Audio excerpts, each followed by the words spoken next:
Allô, allô, épisode 1, enfin on lance le projet. Je suis tellement heureuse d'être ici avec toi aujourd'hui. Et pour débuter cette aventure, j'ai pensé que tu aimerais savoir comment il a germé ce projet-là.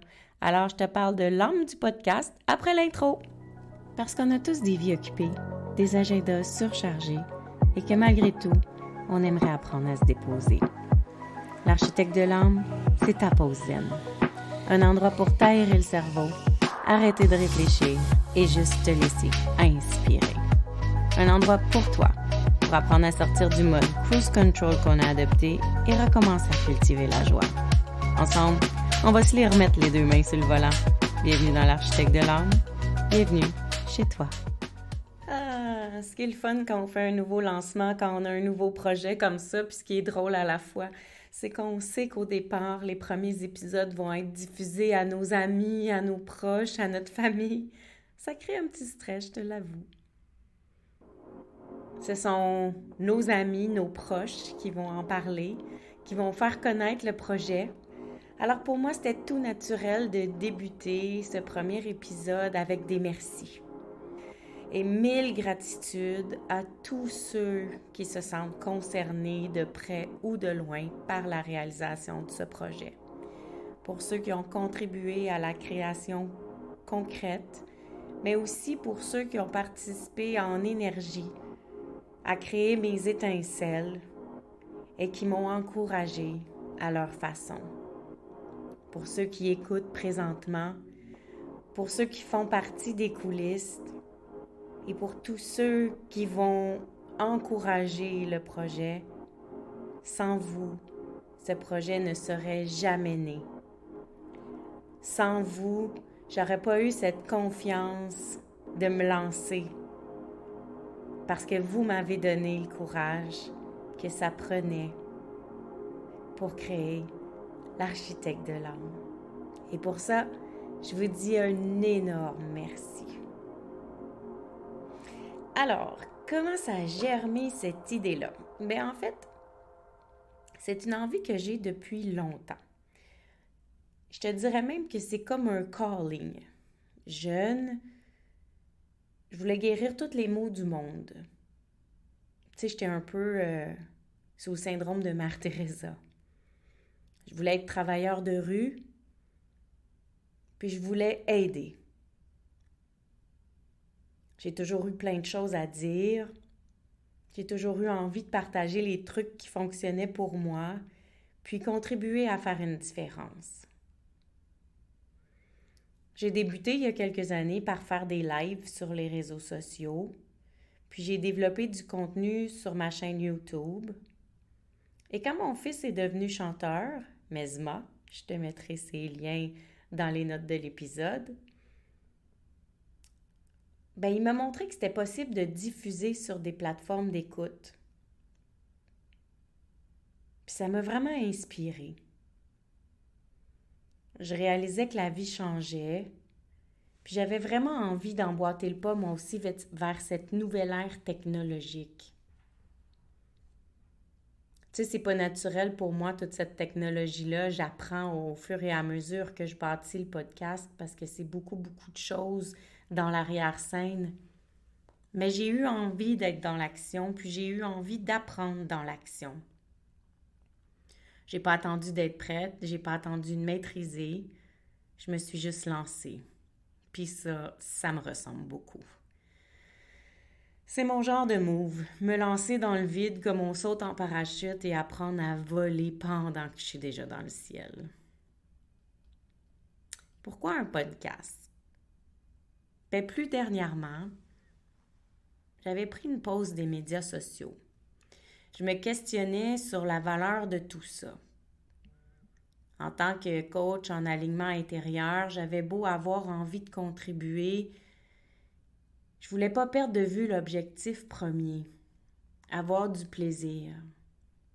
Puis cette pression-là des réseaux sociaux de devoir créer constamment du contenu me pesait lourd. La comparaison aussi, ça me faisait travailler fort, puis ça m'éloignait de mes forces, de mes talents. En fait, je pense que je perdais tranquillement confiance en mes moyens. Je me décourageais surtout beaucoup. Puis je me disais, ben coudonc, les autres aussi ils ont un message, puis ils ressemblent au mien, fait que ça doit pas être si important que ça qu'on soit tous présents, qu'on fasse tout entendre notre voix. En plus, j'avais peur qu'on pense que je me prenais pour une autre, puis que je tanne mes followers. Parce que tu sais, dans les réseaux sociaux, souvent tes premiers followers, c'est ta famille, tes amis proches. Puis quand tu commences à mettre beaucoup d'informations pour vendre des produits, des services, ben ça peut tanner. Puis moi, je voulais juste partager par pur altruisme. Mais là, j'y trouvais plus de joie.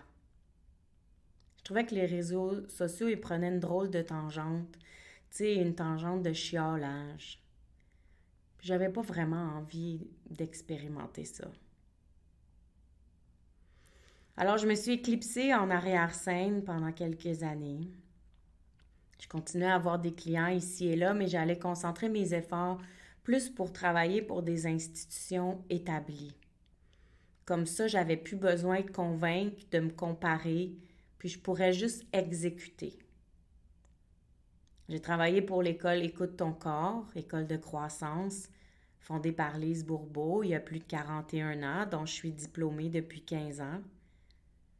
Et pour Idolem, une bannière de yoga show qui contient environ une vingtaine de studios et qui est bien établie depuis plus d'une dizaine d'années, dont je suis diplômée aussi depuis 2020. Je travaille encore pour ces deux institutions-là, mais quand j'ai fait le choix de diminuer mes actions personnelles en travaillant de pair avec eux, ben j'avais plus besoin de réfléchir à la publicité, de me prouver, de démontrer aux autres qu'on devait travailler avec moi. On croyait en moi. On me faisait de la place. Puis parallèlement, ça m'aidait à me développer et à peaufiner mon art. J'ai même transformé ma personnalité à travers eux. Parce que tranquillement, je regagnais confiance. Pourtant, j'ai toujours été une fille super confiante, mais les réseaux sociaux, ça a ce petit feeling-là en arrière-pensée. Même si ma prémisse de base est forte et confiante, il y avait toujours cette petite voix dans ma tête qui m'empêchait de me réaliser pleinement à cause du comparatif que ça crée. Donc, jusqu'à ce que je réalise que la confiance, je l'avais toujours eue, je l'avais juste oubliée, que je m'étais laissée happer par la folie de Facebook, Instagram, que je m'étais moi-même mise de la pression à me comparer, que dans le fond, personne d'autre me comparait. Ben, c'est là que j'ai choisi de m'inspirer des entrepreneurs que j'aimais, au lieu de m'auto-flageller et au lieu de me diminuer en les regardant. J'ai commencé à ouvrir mes yeux pour voir différemment. Puis j'ai beaucoup expérimenté. Je me suis donné le droit aux essais-erreurs et je me suis donné le droit aussi de me chercher. Faire des projets sans trop savoir dans quoi je me lançais, juste pour tester si ça me représentait, si j'aimais ça et si j'en retirais du plaisir. J'ai vraiment cherché ce qui me rend heureuse. J'ai toujours su que ce qui me rendait heureuse, c'était enseigner, mais je voulais trouver comment enseigner, comment parler, quoi dire, comment le dire. Et j'ai pas laissé mes propres jugements me dénaturer. Je me suis autorisée à expérimenter, à toucher à tout ce qui me tentait pour trouver ce qui me parle vraiment à l'intérieur, ce qui est naturel pour moi de partager. Parce que quand on partage des choses parce qu'on se force, les gens le ressentent. C'est pas naturel, puis c'est tannant. Pendant que je me cherchais, j'ai écouté beaucoup de podcasts. Des podcasts de toutes sortes.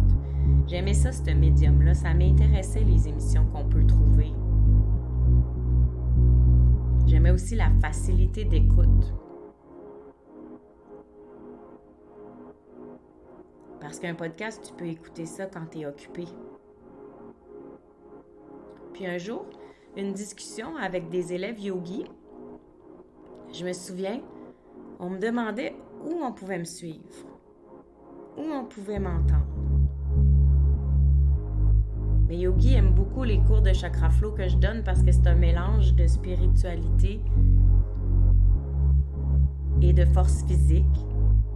Donc c'est l'alliage entre le sport et la croissance personnelle. Puis il se disait, ça serait le fun de pouvoir entendre ce que tu nous dis, mais à l'extérieur de la salle. C'est juste se rafraîchir la mémoire des fois. Et là, ça a été comme un éclair de génie. J'ai réalisé que le podcast prenait pas tant d'assiduité, puis donnait beaucoup d'accessibilité et beaucoup d'autonomie à l'auditeur. Je me suis dit, oh wow! Quel beau moyen de rejoindre les gens sans trop les déranger. Puis comme il n'y a pas de hasard, devine ce qui est arrivé. À peine quelques jours plus tard, avoir eu cette révélation-là, je voyais un challenge de l'Académie du podcast passer sur le web, puis je me suis inscrite dans l'aventure. C'était un challenge assez rapide qui te donnait comme une expérience de ce qui va t'attendre pour voir si tu avais envie de sauter. Puis je me suis lancée. Qui je visais au début quand j'ai pensé créer un podcast? Tu sais, tu dois penser à ton audience pour savoir un peu comment ajuster ton message. Mais comme le prélude l'a dit, si tu as écouté l'épisode 0, mon public cible, c'est un professionnel, un parent ou n'importe quelle personne qui a une vie occupée puis qui aimerait prendre le temps de se déposer. Se laisser inspirer sans avoir à débloquer plus de temps dans son horaire. Une personne qui va pouvoir écouter mon podcast en faisant d'autres choses. Une personne à la recherche de moments intelligents, légers, joyeux, pour s'aider à sortir du mode cruise control de la vie pour semer des graines de plaisir dans notre journée. Quelqu'un qui recherche un endroit de zénitude pas plate. Parce que même si tout le monde aspire à un peu de calme, un peu de douceur, c'est quand même pas tout le monde qui a le goût de méditer, de faire du yoga ou toutes ces patentes-là. Alors j'avais envie d'avoir un médium, une option pour les gens qui ont envie de méditer à petite dose ou qui pensent qu'ils ne sont pas capables de méditer, mais qui vont se rendre compte que juste en prenant un petit 15-20 minutes à m'écouter, le cerveau a décroché. Alors, quelle sera l'âme de ce podcast? À quoi s'attendre dans les prochains épisodes? J'ai comme projet de t'accueillir ici, comme je t'accueille dans mon cabinet, dans une salle chaude ou en atelier. C'est-à-dire sans jugement, le cœur ouvert et plein de trucs à partager. Comme mon but est de refaire les paramètres de ton alignement interne pour s'assurer que tu es la personne qui tient le volant, pour s'assurer que tu n'es pas le passager d'un pilote automatique, je vais te dévoiler toutes sortes de petites pépites que j'enseigne déjà en atelier pour t'aider à voir la vie autrement et la rendre de plus en plus facile, douce, légère. Je vais te poser des questions pour que tu puisses faire tes propres réflexions et des ajustements au besoin. Puis je souhaite aussi faire quelques entrevues de personnes bien fun qui ont croisé mon chemin puis qui ont aussi des trucs à te partager qui pourraient faciliter ta vie. Mais avant tout, je veux qu'on utilise cet endroit pour se détendre, décrocher du quotidien et avoir du plaisir.